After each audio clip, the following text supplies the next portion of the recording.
Hello viewers, कैसे हैं आप सभी।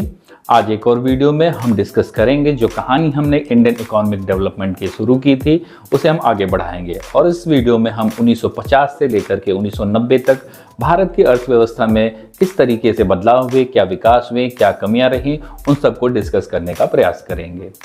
तो चलिए वीडियो को शुरू करते हैं। 15 अगस्त 1947 को भारत अंग्रेजों के चंगुल से आज़ाद हो जाता है और एक संप्रभु यानी कि सोवरेन नेशन का राइज होता है। सोवरेन नेशन होने का मतलब है कि कोई ऐसा देश जो अपने निर्णय खुद से ले, किसी भी बाहरी हस्तक्षेप को या इंटरफेरेंस को नकार दे। नीति निर्माताओं के सामने भारत की आज़ादी के समय बहुत सारी समस्याएं हुआ करती थी, जैसे कि partition, communalism, regionalism, poverty, unemployment, dominant society of males, women's का डिग्रेड होता स्टेटस आदि कई समस्याएं थीं। पर एक जो सबसे बड़ी समस्या थी भारत के सर्वाइवल की। कई राजनीतिक विचारक थे जिनका ये मानना था कि भारत जैसा डाइवर्सिटी से भरा देश कई टुकड़ों में टूट जाएगा। और इस बात को हमारे देश की जनता ने और पॉलिसी मेकर्स ने एक चुनौती के रूप में लिया। पॉलिसी मेकर्स ने जन आकांक्षाओं को ध्यान में रखकर निर्णय लिए। जनता ने समय समय पर समर्थन और आलोचना करके इस बात का ध्यान दिलाया कि आज़ादी से पहले जो आपने वादे किए थे, आपकी नीतियां उस तरफ जा रही हैं या नहीं जा रही हैं। जैसा कि एक विचार उस समय था कि गोरे चले जाएंगे और भूरे राज करेंगे। यहाँ भूरे जो शोषणकारी जमींदार थे या जागीरदार हुआ करते थे, उनके लिए शब्द इस्तेमाल किया गया था। बहरहाल समस्याएं तो बहुत सी थी। चूंकि ये वीडियो लेक्चर इकोनॉमिक्स से रिलेटेड है तो हम इकोनॉमिक पर्सपेक्टिव्स को कंसीडर करेंगे। हमारे देश के एक महान विचारक अर्थशास्त्री डॉक्टर भीमराव अंबेडकर जी यानी कि बाबा साहेब का मानना था कि पॉलिटिकल या इकोनॉमिकल इक्वालिटी से पहले जरूरी है कि सोशल इक्वालिटी को अचीव किया जाए। हालांकि पॉलिटिकल इक्वालिटी तो हम आज़ादी के बाद ही पा चुके थे, सभी को वोट देने का अधिकार मिल गया था। और ये कहना गलत नहीं होगा कि किसी भी देश की अर्थव्यवस्था उस देश की सामाजिक स्थिति यानी जो उसका सोशल स्ट्रक्चर होता है उस पर डिपेंड करती है, यानी कि प्रभावित होती भी है और करती भी है। इकोनॉमिक्स का एक बेसिक सा एजम्पशन है कि अनलिमिटेड डिजायर है और लिमिटेड रिसोर्सेस हैं। आप इसे प्रॉब्लम भी कह सकते हैं। अब ऐसे में ये तय करना जरूरी हो जाता है कि जो भी रिसोर्सेस हमारे पास उपलब्ध हैं उनसे हम क्या प्रोड्यूस करें, किस तरीके से प्रोड्यूस करें और किन के लिए प्रोड्यूस करें। यानी कि सिंपली आप कहें तो what to produce, how to produce and to whom it produce. जब भारत आज़ाद हुआ, पूरे विश्व में बेसिकली दो तरीके की अर्थव्यवस्था हुआ करती थी। पहली थी पूंजीवादी यानी कि कैपिटलिस्ट इकोनॉमी, जिसका मेन फीचर यह है कि इसमें प्रोडक्शन बाजार की शक्ति यानी कि मार्केट में किस वस्तु की डिमांड है उसके बेस पे होता है। वैसे ही वस्तुओं का उत्पादन होगा जिनको बेचकर लाभ यानी कि प्रॉफिट कमाया जा सके। कार की डिमांड हुई तो कार बनाई जाएगी, साइकिल की डिमांड है तो साइकिल बनाई जाएगी। और साथ ही यह भी इंश्योर किया जाएगा कि अगर लेबर सस्ता है एज कम्पेयर टू कैपिटल यानी कि बड़ी बड़ी मशीनों से, तो जो प्रोडक्शन होगा उसमें उन विधियों का प्रयोग किया जाएगा, उन तरीकों का प्रयोग किया जाएगा जिसमें श्रम का अधिक उपयोग हो। लेकिन अगर कैपिटल यानी पूंजी सस्ती है तो प्रोडक्शन के ऐसे मेथड का उपयोग किया जाएगा जो कैपिटल इंटेंसिव हो। साधारण शब्दों में कहें तो प्रॉफिट मेकिंग ही मेन ऑब्जेक्टिव होता है कैपिटलिस्ट इकोनॉमी का। असल प्रॉब्लम तो आती है प्रोड्यूस के डिस्ट्रीब्यूशन में, क्योंकि अधिकांश तो इस बात पर निर्भर करता है कि लोगों की परचेजिंग पावर क्या है, परचेजिंग कैपेसिटी क्या है, हिंदी में कहें तो क्रय क्षमता क्या है, मतलब जेब में पैसे होने चाहिए। कैपिटलिस्ट इकोनॉमी में गुड्स का डिस्ट्रीब्यूशन लोगों की नीड के हिसाब से नहीं होता। गरीब लोगों को घर की नीड तो है और डिमांड भी क्रिएट हो रही है, मगर इसे डिमांड में काउंट नहीं किया जाएगा क्योंकि गरीब लोगों के पास परचेजिंग पावर नहीं होती कि वो घर खरीद सकें। अब ऐसा इकोनॉमिक सिस्टम भारत में लागू किया जाए तो भारत में अधिकांश लोगों को अपनी कंडीशन में इम्प्रूवमेंट करने का मौका नहीं मिल पाएगा। इसलिए जो कैपिटलिस्ट यानी कि पूंजीवादी व्यवस्था थी उसको पूरी तरीके से अपनाने के पक्ष में ज़्यादातर पॉलिसी मेकर नहीं थे। दूसरी व्यवस्था थी समाजवादी व्यवस्था यानी कि सोशलिस्ट इकोनॉमी। ऐसी व्यवस्था में गवर्नमेंट ये डिसीजन लेती है कि सोसाइटी के लिए किन वस्तुओं का उत्पादन किया जाए और उनका डिस्ट्रीब्यूशन कैसे किया जाए। और ये जो डिस्ट्रीब्यूशन होगा ये लोगों की नीड के हिसाब से होगा, ना कि उनकी परचेजिंग पावर के बेस पर। इसके साथ ही कैशलेस हेल्थ सर्विसेज को भी सोशलिस्ट इकोनॉमी प्रोवाइड कराती है। ऐसी व्यवस्था में कोई व्यक्ति निजी संपत्ति नहीं रख सकता, जैसे कि चाइना और क्यूबा जैसे देशों में होता है। चाइना में सारी ज़मीनें गवर्नमेंट की होती हैं, किसी के पास भी 10 एकड़ का प्लॉट नहीं हो सकता। हाँ, आप गवर्नमेंट से लीज पर ज़मीनें ले सकते हैं, लेकिन यहाँ पे शर्त रखने के लिए गवर्नमेंट होती है। वो जो टर्म एंड कंडीशन बताएगी उस हिसाब से आप ज़मीनों का उपयोग कर सकते हैं। भारत के लिए दोनों ही इकोनॉमिक सिस्टम आप उपयुक्त नहीं पाएंगे, क्योंकि इनके एक्सट्रीम फॉर्म को अपनाने वाले देशों में आप एक बात कॉमन समझ सकते हैं, या तो इनके यहाँ डेमोक्रेसी नहीं होगी, पर भारत तो इसके साथ समझौता नहीं करेगा, या फिर इतना ज़्यादा कंपटीशन होगा कि गरीब जनता सर्वाइव ही नहीं कर पाएगी। इसलिए भारत ने एक मध्य मार्ग यानी कि मिडिल पाथ को चुना, जिसे कहते हैं मिक्स्ड इकोनॉमी। मिक्स्ड इकोनॉमी में command economy, market economy, traditional economy की जो एडवांटेज थे उनको एक साथ लाया जाता है। पब्लिक और प्राइवेट सेक्टर दोनों एक साथ को एग्जिस्ट करते हैं। लोगों को डेमोक्रेसी मिलती है, निजी संपत्ति रखने का भी अधिकार होता है। सीधे शब्दों में मार्केट या डिमांड बेस्ड प्राइवेट सेक्टर उन गुड्स और सर्विसेज को प्रोवाइड करेगा जिसे प्रोड्यूस करने में वो अच्छा होगा, और गवर्नमेंट लीड पब्लिक सेक्टर ऐसे गुड्स और सर्विसेज पर फोकस करेगी जिसकी सोसाइटी को नीड होगी, और प्राइवेट सेक्टर उसे प्रोवाइड नहीं करा पा रहा हो, चाहे कारण जो भी रहे हों। सरकार मुख्य रूप से इकोनॉमी के लिए प्लान यानी कि योजना बनाएगी और कोशिश करेगी कि प्राइवेट सेक्टर भी अपनी भूमिका निभाए योजना को पूरा करने में। स्वतंत्र भारत में पहली इंडस्ट्रियल पॉलिसी 1948 में आती है। इसके बाद 1956, 1977, 1980, 1990 तक कई रिफॉर्म भी किए गए। 5 ईयर प्लान जो यूएसएसआर की देन है को लॉन्ग टर्म गोल जो कि 20 वर्षों का होता है उनके साथ अपनाया गया। यहाँ लॉन्ग टर्म गोल को पर्सपेक्टिव प्लान भी कहते हैं। योजना आयोग को 1950 में एस्टेब्लिश किया जाता है और जिसका काम होता है देश के विकास के लिए उपलब्ध जो रिसोर्सेज हैं उनके साथ योजना बनाना। बाद में इस योजना को नेशनल डेवलपमेंट काउंसिल के द्वारा विचार करने के बाद अप्रूव या डिसअप्रूव किया जाता है। एक नज़र आप इन योजनाओं की टाइमलाइन पर जरूर रखिएगा, जैसे कि हर योजना के कुछ लक्ष्य होते हैं जिन्हें छोटे छोटे उद्देश्यों में बांटकर प्राप्त किया जाता है। पंचवर्षीय योजना के भी कुछ मुख्य लक्ष्य थे, जैसे कि ग्रोथ, मॉडर्नाइजेशन, सेल्फ रिलायंस और इक्वालिटी। चाहे जो भी 5 ईयर प्लान रहे, इन लक्ष्यों को समान रूप से महत्व दिया गया, बट अगर हमारे रिसोर्सेज लिमिटेड हैं तो कहीं ना कहीं आपको किसी को प्रायोरिटी देनी होगी और किसी को सेकेंडरी रखना पड़ेगा। हाँ, पर यह कोशिश रहती थी कि टारगेट एक दूसरे को कॉन्ट्राडिक्ट ना करें। अब थोड़ी डिटेल में बात करते हैं। सबसे पहले हम ग्रोथ को यानी समृद्धि को समझते हैं।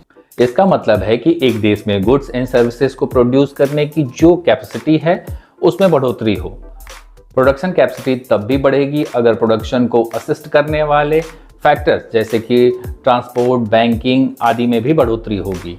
इकोनॉमी में ग्रोथ कितनी हुई इसका एक प्रचलित इंडिकेटर है जीडीपी। जीडीपी का मतलब है कि एक पर्टिकुलर टेरिटरी में एक दिए गए टाइम में वहाँ रहने वाले रेजिडेंट्स के द्वारा जो भी गुड्स एंड सर्विसेज प्रोड्यूस की जाती है उनको हम जीडीपी में काउंट करते हैं। एग्जाम्पल लें तो आप ऐसे समझ सकते हैं कि जितना ज़्यादा आपके देश में गेहूं होगा उतने ज़्यादा लोगों का पेट भरेगा। फर्स्ट 5 ईयर प्लान में तो ग्रोथ पर ज़्यादा फोकस किया गया। अब देश की जीडीपी डिपेंड करती है इकोनॉमी के सेक्टर की ग्रोथ पर, और इकोनॉमी के सेक्टर होते हैं एग्रीकल्चर, इंडस्ट्री और सर्विस सेक्टर। अलग अलग देशों में उनकी जीडीपी में इन तीनों सेक्टर्स का कंट्रीब्यूशन अलग अलग होता है, क्योंकि ये डिपेंड करता है वहाँ की ज्योग्राफी पर, वहाँ पे रिसोर्सेज पर, इंक्लूडिंग ह्यूमन रिसोर्सेज। अगला है मॉडर्नाइजेशन। देखो, प्रोडक्शन को बढ़ाने के लिए जरूरी है कि state of the art technology का प्रयोग किया जाए। State of the art technology का मतलब होता है कि उस समय में उपलब्ध जो सबसे लेटेस्ट टेक्नोलॉजी है उसकी बात की जा रही है। एग्रीकल्चर में नए किस्म के बीज यानी कि हाई यील्डिंग वैरायटी के बीजों का प्रयोग किया जाए। एक सोशल पर्सपेक्टिव ये भी है कि महिलाओं यानी कि आधी आबादी का भी देश की इकोनॉमी में कंट्रीब्यूशन होना चाहिए। उस समय हालांकि ये बहुत कम था, पर आज दिन तक भी हम पूरी तरीके से इस डायमेंशन को अचीव नहीं कर पाए हैं। अब ऐसे में आपको मेरी सलाह होगी कि आप इस बात को इंश्योर करें कि आप किसी महिला या लड़की के लिए सिक्योरिटी थ्रेट न बने, और ना ही आपका ईगो बीच में आए कि हाँ भाई आप बाहर जाकर काम नहीं कर सकते। कोई प्रेस्टीज इशू बनाने की ज़रूरत नहीं है। एक और लक्ष्य हमारी योजना का हुआ करता था सेल्फ रिलायंस का, जो अभी भी जारी है आत्मनिर्भर भारत के रूप में। चूँकि फूड प्रोडक्ट, टेक्नोलॉजी और इन्वेस्टमेंट के लिए अगर आप किसी अन्य देश पर निर्भर रहते हैं तो इस निर्भरता की कीमत आपको अपनी सॉवरेनिटी से समझौता करके चुकानी पड़ती है। इसलिए भारत जैसे नए स्वतंत्र हुए देश के लिए ये बिल्कुल ज़रूरी था कि वो अपनी इकॉनमी को सेल्फ रिलायबल बनाए। इसका एक बहुत अच्छा सा उदाहरण आपको भारत के इतिहास में देखने को मिलेगा। आज़ादी के बाद भारत में खाद्यान्न फसलों का उत्पादन उस समय की जनसंख्या के हिसाब से नहीं होता था। खाद्यान्न आपूर्ति के लिए हमें आयात पर निर्भर रहना होता था। ठीक उसी समय यूनाइटेड स्टेट ऑफ अमेरिका के 34वें राष्ट्रपति ने पब्लिक लॉ यानी कि फूड फॉर पीस प्रोग्राम शुरू किया। साल था 1954। इस कार्यक्रम के तहत अमेरिका के पास जो भी सरप्लस गेहूं था उसे डिप्लोमेटिकली यूज करते हुए अन्य देशों को एक्सपोर्ट करने का टारगेट हुआ करता था। फूड शॉर्टेज का सामना कर रहे भारत के लिए ये प्रोग्राम काम का था और भारत इंपोर्ट करता था PL 480 व्हीट को। पर जब भारत पाकिस्तान युद्ध 1965 में शुरू होता है, अमेरिका व्हीट के एक्सपोर्ट को कम कर देता है या फिर तय समय से ज़्यादा दिनों में डिलीवरी देता है। और अगर PL 480 गेहूं की जो क्वालिटी की बात करें तो उस समय के कई विशेषज्ञ ये बताते हैं PL 480 की क्वालिटी पिग्स यानी सूअर के खाने के लायक ही थी, इंसानों के खाने के लायक तो बिल्कुल नहीं थी। अमेरिका ये सब युद्ध के नतीजों को पाकिस्तान के पक्ष में ले जाने के लिए करता रहा, पर भारतवासियों के अडिग विश्वास और पूर्व प्रधानमंत्री लाल बहादुर शास्त्री के मजबूत नेतृत्व से हमने पाकिस्तान व उनके समर्थकों को मुंहतोड़ जवाब भी दिया और देश के स्वाभिमान को भी सुरक्षित रखा। इस समय लोगों ने प्रधानमंत्री के आह्वान पर एक टाइम का उपवास शुरू किया और यही वो समय था जब जय जवान जय किसान का नारा दिया गया। अब आप रिलेट कर पाएंगे, जवान सीमा पर दुश्मनों से लड़ेगा और किसान देश के भीतर भूख से लड़ेगा। उम्मीद है आप भारतवासियों के इस अल्टीमेट सेक्रीफाइस को याद रखेंगे। अब आप यह भी समझ चुके होंगे कि आत्मनिर्भरता कितनी आवश्यक है इकॉनमी में, जिसका जवाब हमने हरित क्रांति से दिया। अगला लक्ष्य था समानता यानी कि इक्वालिटी। देखिए, अगर किसी देश की ग्रोथ अच्छी हो, मॉडर्न टेक्नोलॉजी का यूज हो रहा हो, सेल्फ रिलायंस इकॉनमी हो, फिर भी ऐसे देशों में गरीबी हो सकती है अगर इक्वालिटी के प्रिंसिपल को फॉलो न किया जाए तो, क्योंकि जनरेटेड वेल्थ का इक्वल डिस्ट्रीब्यूशन होना जरूरी है। एटलीस्ट फूड, शेल्टर, एजुकेशन और हेल्थ सर्विसेज जैसी जो बेसिक नीड हर इंडियंस की है वो पूरी होनी चाहिए थी। और अगर नहीं होती है तो अच्छी एजुकेशन नहीं मिलेगी, भूख लगेगी तो जो पर्सन है वो क्राइम भी करेगा, और जब क्राइम रेट बढ़ेगा तो इन्वेस्टमेंट नहीं आएगी, और जब इन्वेस्टमेंट नहीं आएगी तो व्यापार नहीं होगा, और व्यापार नहीं होगा तो एम्प्लॉयमेंट भी जनरेट नहीं होगी, और इस तरीके से इकॉनमी ग्रो नहीं करेगी बल्कि इकॉनमी कोलैप्स हो जाएगी। एक विशियस साइकिल सा बन जाएगा। जो शुरुआत की 7 पंचवर्षीय योजनाएं थी उनमें अब हम इन लक्ष्यों को ग्रोथ, मॉडर्नाइजेशन, सेल्फ रिलायंस और इक्वालिटी को ध्यान में रख करके इकॉनमी के अलग अलग सेक्टर यानी कि एग्रीकल्चर, इंडस्ट्री और सर्विस सेक्टर को डिस्कस करेंगे। सबसे पहले बात करते हैं एग्रीकल्चर सेक्टर की। आज़ादी के समय एग्रीकल्चर की कंडीशन क्या थी, आप ये पहले चैप्टर में पढ़ चुके हैं, और अगर आपने नहीं देखा है तो आप इसे जाकर के यहाँ पे रिवाइज कर सकते हैं। क्योंकि कॉलोनियल रूल में एग्रीकल्चर प्रोडक्शन में कोई ग्रोथ नहीं थी और डिस्ट्रीब्यूशन भी दोषपूर्ण था। ऐसे में नीति निर्माताओं ने लैंड रिफॉर्म के बारे में विचार किया और लैंड सीलिंग एक्ट को लागू करने का प्रयास किया। इसके अंतर्गत कोई भी व्यक्ति कितनी भूमि रख सकता है यह निर्धारित कर दिया गया। उससे ज़्यादा भूमि रखना कानूनन अपराध था। जमींदारी एबोलिशन एक्ट ला करके किसानों को भूमि का स्वामी बनाया गया। इसके पीछे मंशा यानी कि इंटेंशन ये थी कि अगर किसानों को मालिक बना दिया जाता है तो वो कृषि के उत्पादन को बढ़ाने के लिए मोटिवेट होंगे। इसके पहले अगर वो मालिक नहीं होते थे तो उन्हें इस बात का पता था कि अगर ज़्यादा उत्पादन हुआ भी तो इसका लाभ जमींदारों को ही मिलेगा, और ये बड़ा कारण है उनके डीमोटिवेशन का। इन सब रिफॉर्म से जो मिडिल मैन का कॉन्सेप्ट था उसे हटाकर किसानों को शोषण से बचाने का प्रयास किया गया। हालांकि मंशा तो बहुत अच्छी थी पर इसका इम्प्लीमेंटेशन अच्छा नहीं हो पाया। संपत्ति के मौलिक अधिकार का मामला जो कोर्ट में कई वर्षों तक फंसा रहा। संविधान के शेड्यूल 9 के आने पर थोड़ी राहत तो मिली, लेकिन कुल मिलाकर वेस्ट बंगाल और केरला को हम छोड़ दें तो हमें लैंड रिफॉर्म के मामले में कोई विशेष सफलता नहीं मिली है। लैंड रिफॉर्म के मामले को कोर्ट में फंसने से जो देरी हुई, तब तक जो पहले के जमींदार थे उन्होंने लैंड सीलिंग एक्ट के अनुरूप अपनी ज़्यादातर ज़मीनों को अपने रिश्तेदारों, अपने मित्रों, इन सबको ट्रांसफ़र कर दिया। जमींदार खुद को वास्तविक खेतीहर यानी कि कृषक बताने लगे। एक और सुधार हरित क्रांति के रूप में हुआ। लगातार 2 विश्व युद्धों के बाद पूरे विश्व में खाद्यान्न संकट आ गया। ऐसे में यूएसए के agriculture scientist, Nobel laureate Norman Borlaug, जिन्हें फादर ऑफ ग्रीन रेवोल्यूशन कहा जाता है, के अथक प्रयास और फोर्ड फाउंडेशन और रॉकफेलर फाउंडेशन के सहयोग से बीजों के high yielding variety, effective fertiliser और पेस्टिसाइड आदि के प्रयोग से जो एग्रीकल्चर का प्रोडक्शन था उसे विश्व स्तर पर बढ़ाने का प्रयास किया गया। 1960s के दौरान भारत के leading agriculture scientist MS Swaminathan, जिन्हें भारत में ग्रीन रेवोल्यूशन का फादर कहा जाता है, ने नॉर्मन बोरलॉग से संपर्क किया और ग्रीन रेवोल्यूशन को भारत तक लेकर आए। क्योंकि भारत में कृषि मानसून पर ज़्यादा निर्भर रहती थी, जिससे सिंचाई प्रभावित होती रही। हाई यील्डिंग वैरायटी, फर्टिलाइजर और पेस्टिसाइड के साथ सिंचाई सुविधाओं पर भी ध्यान दिया गया।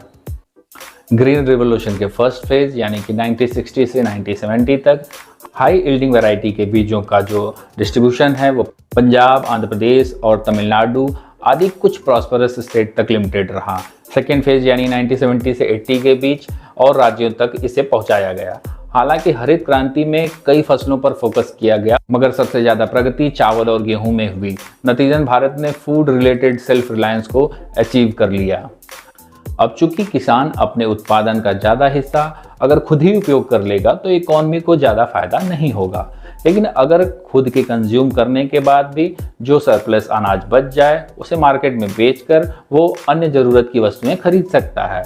और ये अतिरिक्त अनाज जो किसान बेच पा रहा है इसे ही हम विपणित अधिशेष यानी कि मार्केटेड सरप्लस कहते हैं। मार्केटेड सरप्लस होने से खाद्यान्नों की कीमतों में गिरावट आई। सरकार ने भी बुरे समय में काम चलाने के लिए बफर स्टॉक मेंटेन कर लिया। डिमांड सप्लाई का नियम याद करिए, खाद्यान्न उपलब्ध थे इसलिए महंगाई कम हो गई और लोग अच्छा भोजन कंज्यूम करके हेल्दी हो गए, तो लेबर आउटपुट भी बढ़ गया और इकोनॉमी की ग्रोथ में कंट्रीब्यूट करने लगा। बट ग्रीन रेवोल्यूशन के इम्प्लीमेंटेशन में कुछ कमियां भी थी, जैसे कि जो बड़े किसान थे वो आसानी से बीज, फर्टिलाइजर, पेस्टिसाइड आदि खरीद पाते थे, मगर छोटे किसान जरूरी जो इनपुट थे उनको खरीद नहीं पाते थे क्योंकि छोटे किसानों के पास पर्याप्त मात्रा में कैपिटल नहीं थी। हालांकि सरकार ने इन कमियों को दूर करने का प्रयास जरूर किया, जैसे किसानों को कम इंटरेस्ट रेट पे लोन दिया जाने लगा, फर्टिलाइजर पर सब्सिडी दी जाने लगी आदि कई उपाय किए गए। सब्सिडी को आप ऐसे समझिए कि यूरिया, जो कि एक नाइट्रोजन बेस्ड फर्टिलाइजर है जो पौधों की ग्रोथ के लिए जरूरी होता है, इसके 50 केजी का जो पैकेट है उसका लागत मूल्य 300 रुपए से कहीं ज़्यादा होता है, मगर ये मार्केट में 300 से 350 रुपए के बीच आपको मिलती है। अब आप सोचेंगे ये तो नुकसान हो जाएगा मैन्युफैक्चरर को, मगर ऐसा नहीं है। बाकी के जो पैसे होते हैं वो सरकार मैन्युफैक्चरर को डायरेक्ट उनको ट्रांसफ़र करती है। बस यूँ समझिए सरकार यूरिया के दाम को बिल्कुल स्टेबल रखती है, हिलने नहीं देती। कुल मिलाकर छोटे किसानों तक ये सारी टेक्नोलॉजी अच्छी तरीके से नहीं पहुंच पाई और उन्हें बहुत लाभ नहीं मिल पाया। सरकार के कई रिसर्च इंस्टीट्यूट थे जिन्होंने नए नए तरीकों को मार्केट में ले आए, मगर जो छोटे किसान होते हैं वो नई टेक्नोलॉजी के यूज़ करने का रिस्क नहीं लेना चाहते। ऐसे में सब्सिडी देकर किसानों को नई टेक्नोलॉजी को अपनाने की तरफ ले जाया जाना एक सही तरीका हो सकता है। कुछ इकोनॉमिस्ट ऐसा मानते हैं कि जब जिस टेक्नोलॉजी के लिए सब्सिडी दी जाए उसे धीरे धीरे समय के साथ समाप्त कर देना चाहिए, क्योंकि जो टारगेट है वो जब पूरा हो जाता है तो सब्सिडी को जारी रखना इकोनॉमी के लिए अच्छा नहीं है। अगर आप एग्जाम्पल लेना चाहें तो आप डीजल और पेट्रोल पर मिलने वाली सब्सिडी को कंसीडर कर सकते हैं। जो भी सब्सिडी दी जाती थी उससे सरकार ने 50 पैसे पर मंथ के हिसाब से धीरे धीरे करके इसे फेज वाइज तरीके से ख़त्म कर दिया। कुकिंग गैस पर अभी भी सब्सिडी दी जाती है। अगर नहीं दी जाएगी तो लोग ट्रेडिशनल तरीके के ईंधन यानी कि लकड़ी, कोयला, जो कि धुआं ज़्यादा देते हैं, उनका प्रयोग करने लगेंगे और इससे ग्लोबल वार्मिंग और बढ़ेगी और एनवायरनमेंट को नुकसान होगा। एनवायरनमेंट को नुकसान तो हेल्थ को नुकसान और हेल्थ को नुकसान तो इकॉनमी को नुकसान। बट एग्रीकल्चर में अगर देखें तो ज़्यादातर किसान गरीब हैं और सब्सिडी का ज़्यादा फायदा उन्हें मिलता है, मगर इसी के बीच में जो बड़े किसान होते हैं वो भी इसका बहुत ही ज़्यादा लाभ उठा लेते हैं, जिससे छोटे और बड़े किसानों में जो अंतर है वो और भी बढ़ जाता है। लेकिन सबसे अच्छा विकल्प ये है कि किसी काम पर ब्लैंकेट बैन लगाने के बजाय उसे रेगुलेट करना ज़्यादा सही होगा। अब आप एग्जाम्पल ले सकते हैं, कई राज्यों में लीकर बैन है, बट सच्चाई ये है कि उसके कॉन्सिक्वेंसेस भी हैं। लीकर बैन है मगर वो मिलती है और उसे कंज्यूम करने वाले लोगों की आए दिन खबरें आती रहती हैं कि यहाँ इतनी मौतें हुई, वहाँ इतनी मौतें हुई। बहरहाल ग्रीन रिवॉल्यूशन का एक और नेगेटिव पॉइंट ये रहा कि 1990 तक 65% जनसंख्या एग्रीकल्चर में ही एम्प्लॉयमेंट पा रही थी, जिसे डिस्गाइज एम्प्लॉयमेंट यानी कि प्रच्छन्न बेरोजगारी भी आप कह सकते हैं। देखिए, किसी भी देश में जैसे जैसे जीडीपी बढ़ती है उसमें एग्रीकल्चर का शेयर और एग्रीकल्चर में एम्प्लॉयमेंट पाने वाले लोगों का शेयर भी कम होता जाता है। एग्रीकल्चर में जो सरप्लस लेबर होता है वो इंडस्ट्री और सर्विस सेक्टर में ट्रांसफर हो जाता है, पर भारत के केस में ऐसा नहीं हुआ। जीडीपी में एग्रीकल्चर का शेयर तो घट गया, मगर एग्रीकल्चर पर डिपेंड पॉपुलेशन जो 1950 में 67.5% थी, 1990 तक घट करके केवल 64.9% ही हुआ करती थी। आप ये कह सकते हैं इंडस्ट्रियल और सर्विस सेक्टर एग्रीकल्चर के जो सरप्लस लेबर थे उनको खपा नहीं पाया। अब बात करते हैं इंडस्ट्री और ट्रेड की। इकोनॉमिस्ट ऐसा मानते हैं कि जिन देशों में इंडस्ट्रियल सेक्टर की ग्रोथ अच्छी होती है उन देशों का विकास अच्छा होता है। इंडस्ट्री एग्रीकल्चर की तुलना में ज़्यादा स्टेबल रोजगार देती है, मॉडर्नाइजेशन आता है जिससे प्रॉस्पेरिटी अचीव होती है। इसलिए पंचवर्षीय योजनाओं में इंडस्ट्रियल सेक्टर पर ज़्यादा फोकस किया जाने लगा। इंडिपेंडेंस के टाइम बहुत कम इंडस्ट्री हुआ करती थी। सूती, वस्त्र, पटसन आदि कुछ ही सीमित मात्रा में उद्योग हमारे पास हुआ करते थे। कुछ एक आयरन एंड स्टील के वेल मैनेज फर्म आपको जमशेदपुर और कोलकाता में देखने को मिलेगी। पॉलिसी मेकर के पास सबसे बड़ा क्वेश्चन ये था कि इंडस्ट्रियल डेवलपमेंट में पब्लिक सेक्टर यानी सरकार की और प्राइवेट सेक्टर की क्या भूमिका हो।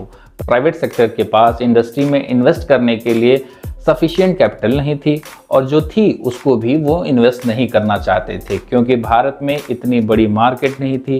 कहने का मतलब है कि लोगों की परचेजिंग पावर उतनी नहीं थी कि एंटरप्रेन्योर इन्वेस्ट करने को मोटिवेट हो। इसके अलावा भारत का झुकाव सोशलिस्ट इकोनॉमी सिस्टम की तरफ ज़्यादा था। ऐसे में सरकार को इंडस्ट्रियल डेवलपमेंट में एक कॉम्प्रिहेंसिव रोल प्ले करने के लिए आगे आना पड़ा। सेकेंड 5 ईयर प्लान में यह डिसाइड किया गया कि सरकार भारी उद्योगों या उन सभी उद्योगों को पूरी तरीके से अपने कंट्रोल में रखेगी जो इकोनॉमी के लिए जरूरी हैं। प्राइवेट सेक्टर सपोर्टिंग रोल निभाएगा। इस विचार के साथ 1956 में नई इंडस्ट्रियल पॉलिसी आती है जिसमें इंडस्ट्रीज को 3 कैटेगरी में डिवाइड कर दिया गया। पहली कैटेगरी में उन इंडस्ट्रीज को रखा गया जिस पर गवर्नमेंट का एक्सक्लूसिव राइट हो, जैसे यहाँ प्राइवेट सेक्टर एंट्री नहीं ले सकता। दूसरी कैटेगरी में ऐसे इंडस्ट्रीज को रखा गया जिसमें पब्लिक सेक्टर और प्राइवेट सेक्टर दोनों मिलकर काम करेंगे। एक तरीके से आप इसे कह सकते हैं पब्लिक प्राइवेट पार्टनरशिप। बट अगर कोई नई यूनिट शुरू करनी होगी तो ये जिम्मेदारी सरकार की होगी। तीसरी कैटेगरी में जो उद्योग थे उन पर प्राइवेट सेक्टर काम कर सकता था, मगर इसके अंदर भी एक सब कैटेगरी हुआ करती थी जिसमें काम करने के लिए प्राइवेट सेक्टर को गवर्नमेंट से लाइसेंस लेना पड़ता था। इसे ही लाइसेंस राज नाम से आगे क्रिटिसाइज भी किया जाता है। अगर कोई उद्योग बैकवर्ड एरिया में लगाना है तो लाइसेंस आसानी से मिल जाता है। इसके अलावा टैक्स में छूट, लो प्राइस रेट पर इलेक्ट्रिसिटी आदि कई तरीके के इंसेंटिव भी दिए जाते थे। सरकार की मंशा ऐसा करके रीजनल डिवाइड को कम करना था। मतलब पिछड़े क्षेत्रों में इंडस्ट्री होगी तो रोजगार बढ़ेगा, और रोजगार है तो परचेजिंग पावर भी बढ़ेगी, और परचेजिंग पावर बढ़ने से डिमांड बढ़ेगी और डेवलपमेंट आएगा। अभी भी गवर्नमेंट प्रोडक्शन को डाइवर्सिफाई करने या इकोनॉमी के हिसाब से प्रोडक्शन को घटाने बढ़ाने के लिए कैरेट एंड स्टिक अप्रोच लगाती है। समझिए, अगर प्रोडक्शन ज़्यादा हो रहा होगा तो डिमांड घट जाएगी और फिर प्रॉफिट गेन नहीं होगा। एंटरप्रेन्योर डीमोटिवेट हो जाएंगे और कंपनी कोलैप्स हो जाएगी। फिर एक समय ऐसा आएगा कि प्रोडक्शन बंद हो जाएगा, और ऐसा होना कंज्यूमर या इकोनॉमी के हित में नहीं होता। स्मॉल इंडस्ट्री की बात करें तो 1955 में भारत के एक और inspiring personality Dattatreya Gopal curve की अध्यक्षता में स्मॉल स्केल इंडस्ट्रियल कमेटी को इस्टेब्लिश किया जाता है, और ये कमेटी विलेज डेवलपमेंट को इंसेंटिवाइज करने की बात करती है, जिसका माध्यम स्मॉल इंडस्ट्री को बनाया जाए। स्मॉल इंडस्ट्रीज किसे कहा जाए, इस प्रश्न का उत्तर देते हुए कमेटी ने बताया कि किसी उद्योग में कितना इन्वेस्टमेंट किया जा रहा है उसको आधार बना करके स्मॉल इंडस्ट्री को डिफाइन करना चाहिए। 1950 में अगर 5 लाख या उससे कम इन्वेस्ट करके अगर कोई उद्योग लगाया जाता है तो इसे स्मॉल इंडस्ट्री के रूप में कैटेगराइज किया जाता था। समय के साथ साथ इस इन्वेस्टमेंट अमाउंट को बढ़ाकर डिफाइन किया जाता रहा है। वर्तमान में डेफिनेशन ये रही। स्मॉल इंडस्ट्रीज में लेबर की ज़्यादा ज़रूरत होती है as compare to large scale industry. ज़्यादा लेबर मतलब ज़्यादा लोगों को रोज़गार मिलेगा। But small industry large scale industry से कंपटीशन नहीं कर सकती। स्मॉल इंडस्ट्री को कंपटीशन से बचाने के लिए कुछ उद्योगों को स्मॉल इंडस्ट्री के रूप में रिजर्व कर दिया गया और उनके लिए क्राइटेरिया डिसाइड कर दिया गया। साथ ही लो इंटरेस्ट पर लोन भी दिया गया और टैक्स में भी छूट दी जाने लगी।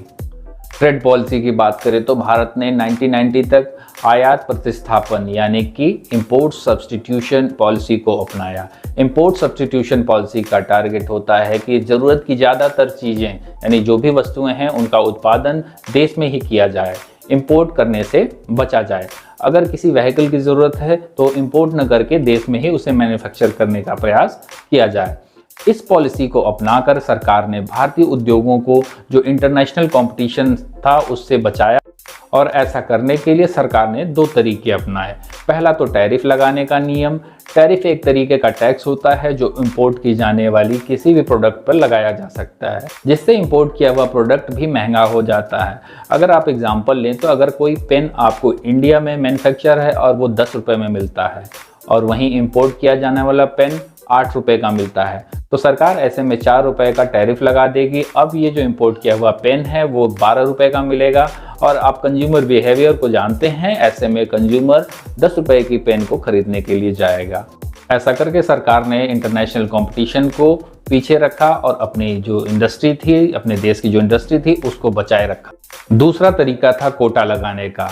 इसमें सरकार एक लिमिट तय कर देती है किसी प्रोडक्ट के इंपोर्ट के लिए, उससे ज़्यादा इंपोर्ट नहीं किया जा सकता था किसी फिक्स टाइम पीरियड में।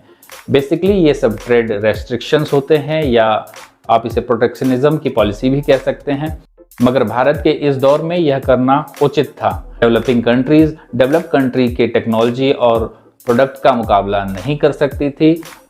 डेवलपिंग कंट्रीज डेवलप्ड कंट्री से मुकाबला करने के लिए अक्सर इन तरीकों का उपयोग करती है। अब चूंकि इंटरनेशनल ट्रेड डॉलर में होता है तो इस तरीके को अपना करके भारत ने जो लग्जरियस आइटम पे जो फॉरेक्स रिजर्व खर्च होते थे उनको बचा लिया और इस लिहाज से भी देखें तो यह नीति कारगर थी। 1980 के दशक तक तो एक्सपोर्ट को प्रमोट करने पर कोई भी विशेष ध्यान नहीं दिया गया, जो इकॉनमी के लिए बिल्कुल भी ठीक नहीं था। अब हम बात करते हैं कि जो ये पॉलिसीज़ बनी उनका इंडस्ट्रियलाइजेशन पर क्या इम्पैक्ट हुआ। 1990 तक जो पहली 7 पंचवर्षीय योजनाएं थी उनमें इंडस्ट्रियल सेक्टर में तो उल्लेखनीय प्रगति हुई। जीडीपी में इंडस्ट्रियल सेक्टर का जो कंट्रीब्यूशन था 1950 में 13%, वो 1990 तक बढ़ करके 24.6% हो गया था। इंडियन इकॉनमी इस दौरान डाइवर्सिफाई हो चुकी थी, स्मॉल इंडस्ट्री भी ग्रोथ कर रही थी। प्रोटेक्शनिज्म की पॉलिसी से इलेक्ट्रॉनिक्स और ऑटोमोबाइल सेक्टर को अपने तरीके से डेवलप करने में मदद मिली। हालांकि इन सब के बावजूद कुछ इकोनॉमिस्ट ने पब्लिक सेक्टर के परफॉर्मेंस पर क्वेश्चन मार्क लगाए। शुरुआती दौर में तो पब्लिक सेक्टर का महत्व हुआ करता था, पर समय के साथ बदलाव न होने से कई ऐसी वस्तुएं और सेवाओं का उत्पादन होता रहा जिनकी आवश्यकता इकॉनमी को थी ही नहीं। पब्लिक सेक्टर के एकाधिकार के कारण कई वस्तु और सेवाएं जो कि प्राइवेट सेक्टर भी उपलब्ध करा सकता था उनसे वंचित रहे। एग्जाम्पल लें तो पहले टेलीफोन का कनेक्शन लगवाने में बहुत लंबा इंतजार करना पड़ता था। ब्रेड जैसी जरूरी चीज़ें भी प्राइवेट सेक्टर मैन्युफैक्चर नहीं कर सकता था। अब आप इसे एक तरीके से मोनोपोली ही कह सकते हैं। जब मोनोपोली होती है तो करप्शन बढ़ता है और रेड टेपिज्म अपने आप बढ़ जाता है। एक बहुत फेमस कोट है, government has no business to be in business. कुछ विद्वान ऐसा मानते हैं कि सरकार को उन उद्योगों से हट जाना चाहिए जिसको प्राइवेट सेक्टर पूरा कर सकते हैं, बल्कि सिर्फ उन सेवाओं और वस्तुओं पर ध्यान देना चाहिए जिनका उत्पादन प्राइवेट सेक्टर नहीं कर पा रहे हैं। कई पब्लिक सेक्टर अंडरटेकिंग यानी कि PSU नुकसान उठाकर बंद हो गए। कुछ को बचाने के लिए सरकार ने नेशनलाइजेशन कर दिया। वैसे ये नेशनलाइजेशन का जो प्रयास था वो वहाँ काम करने वाले वर्कर्स की नौकरियों को बचाने के लिए भी जरूरी था। लाइसेंस राज में जो बड़े बड़ी इंडस्ट्रीज फैमिलीज थी वो अपने प्रभाव से लाइसेंस तो ले लेते थे, मगर ऐसा वो इसलिए करते थे ताकि मार्केट में कोई नया कॉम्पिटिटर ना आए। ओवर रेगुलेशन के कारण जो फर्म्स थी वो ज़्यादा स्किल्ड नहीं हो पाई, क्योंकि जो उद्योगपति थे प्रोडक्शन कैसे बढ़ाएं, क्वालिटी कैसे इम्प्रूव करें, इसे छोड़कर लाइसेंस कैसे मिले इस बात पर ज़्यादा विचार करते थे। और ऐसा करने के लिए संबंधित जो मंत्रालय थे, मिनिस्ट्री थे, वहाँ ढेर सारी लॉबी होती थी। भारतीय उद्योगों को इंटरनेशनल कंपटीशन से बचाने के लिए जो ट्रेड रेस्ट्रिक्शंस लगाए गए थे, उसका एक बड़ा नुकसान ये हुआ कि भारतीय उत्पादक ये जानते थे कि रेस्ट्रिक्टेड मार्केट है, कंज्यूमर के पास उनका प्रोडक्ट खरीदने के अलावा कोई ऑप्शन नहीं है। तो ऐसे में वे प्रोडक्ट की क्वालिटी इन्हेंसमेंट का प्रयास नहीं करते थे। क्यों ही करेंगे जब उनके घटिया प्रोडक्ट भी अच्छे दामों में बिक रहे थे। पब्लिक सेक्टर का टारगेट पब्लिक वेलफेयर पर होना चाहिए, ना कि प्रॉफिट मेकिंग पर, और इस आधार पर पब्लिक सेक्टर का इवैल्यूएशन भी होना चाहिए। इंटरनेशनल कंपटीशन से बचाने के आइडिया में अब फायदे से ज़्यादा नुकसान होने लगा। ऐसे में इकोनॉमिस्ट सरकार से अपनी नीतियों में बदलाव करने की मांग करने लगे, और ये साल था 1991 का। तो आइए अब हम इस चैप्टर को कंक्लूड करते हैं। पहली 7 पंचवर्षीय योजनाओं में स्वतंत्रता प्राप्ति के समय की जो स्थिति थी, उसकी तुलना में निश्चित रूप से सुधार हुआ था। हरित क्रांति के कारण भारत ने फूड प्रोडक्शन में सेल्फ रिलायंस अचीव कर लिया। शोषण करने वाली जमींदारी प्रथा को समाप्त कर दिया गया। हाँ, इंडस्ट्रियल सेक्टर में डेवलपमेंट संतोषजनक नहीं था। लाल फीताशाही और ओवर रेगुलेशन के कारण एंटरप्रेन्योरशिप का अच्छा विकास नहीं हुआ। सेल्फ रिलायंस के नाम पर जो इंडियन प्रोड्यूसर्स को इंटरनेशनल कंपटीशन से बचाया गया, उसने प्रोडक्ट की क्वालिटी को इम्प्रूव करने के लिए डिमोटिवेट किया। प्रोडक्ट की क्वालिटी अच्छी ना होने से एक्सपोर्ट में विश्व स्तर पर हम अपनी जगह सुरक्षित नहीं कर पाए। ऐसे बदलते ग्लोबल इकोनॉमिक सिचुएशन को देखते हुए भारत को एक नए इकोनॉमिक पॉलिसी की जरूरत थी, जिससे भारतीय अर्थव्यवस्था का विकास हो सके। और ऐसी पॉलिसी आती है 1991 में, जिसके बारे में हम अगले वीडियो लेक्चर में डिस्कस करेंगे। इस लेक्चर को खत्म करने से पहले हम जान लेते हैं भारत के एक महान व्यक्तित्व को, जिनका नाम है महान सांख्यिकीविद प्रशांत चंद्र महानबोलिस जी। इनका जन्म 29 जून 1893 में कोलकाता में हुआ, और इनके सम्मान में इनके जन्म दिवस 29 जून को हम नेशनल स्टैटिस्टिक डे के रूप में मनाते हैं। इनकी education presidency college of Kolkata और सेंट्रल यूनिवर्सिटी ऑफ इंग्लैंड से हुई। स्टैटिस्टिक्स में इनके कंट्रीब्यूशन के कारण इन्हें जाना जाता है। 1945 में रॉयल सोसाइटी ऑफ लंदन का इन्हें सदस्य बनाया गया। पर कमाल की बात तो ये थी कि इस सोसाइटी में जो भी फेलोशिप दी जाती थी, वो केवल साइंटिस्ट को ही मिलती थी।